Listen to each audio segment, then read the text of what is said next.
My name is Rosalia Jenkins. I'm 70 years old today. Widow since I was 49. Mother of one son, Ethan. For 15 years I was their invisible bank. I paid the mortgage on the house I bought. I paid the cars, insurance, utilities, private schools, vacations, designer bags, gym memberships, weekend getaways, emergency credit cards that were never emergencies, over $420,000 in total. Not one sincere thank you in return, only demands, only sighs, only that fake smile from Brittany that said, it must be nice not to worry about money. Last night was supposed to be my 70th birthday dinner. Brittany organized it. Her friends were there, people I barely know. The cake was chocolate. I hate chocolate. She loves it. That should have been my first clue. When the wine was poured, she stood up, raised her glass, with that rehearsed sweetness, and said, loud enough, for the whole table to hear, a toast, to the mother-in-law who pays all the bills, but will never be a real mother. The table froze. My son looked at his plate. Her friends smirked behind their napkins. I sat perfectly still. Napkin folded on my lap, heart calm for the first time in years. I reached into my purse, took out the golden key to the Maple Street house. The house I bought 15 years ago in my name alone. I placed it gently in the center of the table. Next to it, a single folded paper. Ethan saw the key. Read the note. His face drained of color. Mom, he whispered, voice cracking like thin ice. Tell me you didn't. I stood up slowly, black dress whispering against the chair. Every step toward the door sounded like freedom on the hardwood floor. The note was short. You have 30 days to vacate. Legal notice. Arrives tomorrow, Rosalia. I didn't slam the door. I closed it quietly, like closing a chapter that had lasted far too long. How did I get here? 20 years ago, I was 49, shattered by Robert's accident. He left me the construction company we built together and enough savings to never need to worry again. Ethan was 24 when he married Brittany. She called me mom back then, hugged me tightly, asked for advice on curtains, recipes, how to be a good wife. I thought I had finally gained the daughter I never had. I'd paid the down payment on their first house. Then the car, the old one, isn't safe for a family. Then Europe, a delayed honeymoon we deserve. Then credit cards that somehow never got paid off. Then private schools, nannies, orthodontics, vacations, summer camps. Designer clothes for the kids. $2,500 every month wired automatically, no questions asked. Brittany had a gift.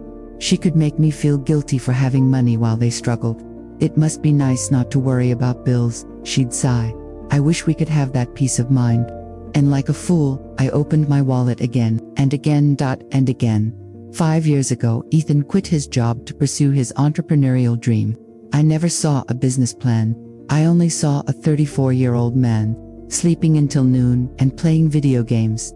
Brittany said he was under a lot of stress, so I kept paying. The children, Caroline, 14, and Thomas, 11, grew up thinking grandma was a magical money tree. They never said thank you.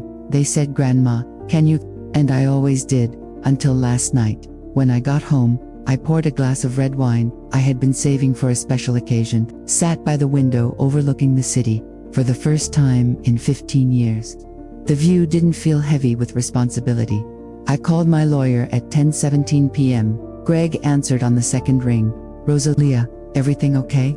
I need eviction papers for the Maple Street property, first thing tomorrow, and cancel every automatic transfer, every credit card authorization in their names. Everything. Silence. Then, are you sure? I've never been more sure of anything. The next morning at 6 a.m., I was already dressed in my pearl gray suit, the one I used to wear when closing million-dollar deals. I called the bank, one by one. I canceled the wires, $2,500 monthly basic expenses, $800 car payment, $500 extracurriculars, $300, country club. All subsidiary credit cards, blocked, passwords changed, fraud alerts activated. The bank employee sounded concerned. Ma'am, are you certain? Completely. By 10 a.m., the phone started exploding. Ethan. Brittany. Missed calls, voicemails. I let them go to silence. At 2 p.m., the messenger delivered the eviction notice. Ethan signed for it. I know because Greg called to confirm. That night I ate alone. Grilled salmon. Asparagus. A bottle I had saved for years. Classical music, no complaints about the food, no drama, no demands, peace, pure, Hard-earned peace. 3 months later, March 2026, Ethan found a job at a construction company, entry-level. Hard work. He's already had 2 raises because the foreman says he has good hands and a better attitude now. Brittany works part-time at a translation office. She hates it, but she does it. They moved to a 2-bedroom apartment they can actually afford, sold the luxury SUV, bought a used sedan. The children changed public school. Caroline joined the debate team. Thomas plays soccer on the school team. They're thriving. Caroline texts me every week, not to ask for money, to tell me about her day, to say thank you for teaching her how to babysit and save her own earnings. Thomas mows lawns for the neighbors. He bought me a small potted plant with his first $20. It sits on my kitchen. WINDOWSILL. Ethan called me last week. Mom, I got my first paycheck. I understand now what it means to earn something. I'm sorry for everything. I didn't forgive him instantly. Forgiveness isn't a switch, it's earned, the same way respect is earned. But I told him, keep showing up, son, keep working, keep respecting me, then we'll talk about rebuilding. Brittany hasn't called once. She's angry. She still thinks I'm cool, but she's working, and that's more than she did in 15 years. Today is my real birthday. I'm in Florence, sitting at a small cafe overlooking the Arno. Cappuccino in front of me, a book of poetry I always wanted to read. No one needs anything from me.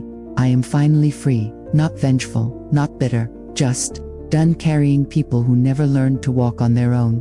Sometimes the kindest thing you can do for someone is to let them fall, so they finally learn how to stand. Did you like my story? Which city are you listening from today? Let me know in the comments if this resonated with you. Send a super thanks, it helps me keep sharing real, raw life stories. On the screen you can see 2 more powerful stories I highly recommend. Subscribe so you don't miss the next one. With love, respect, and finally, peace. Rosalia, God bless.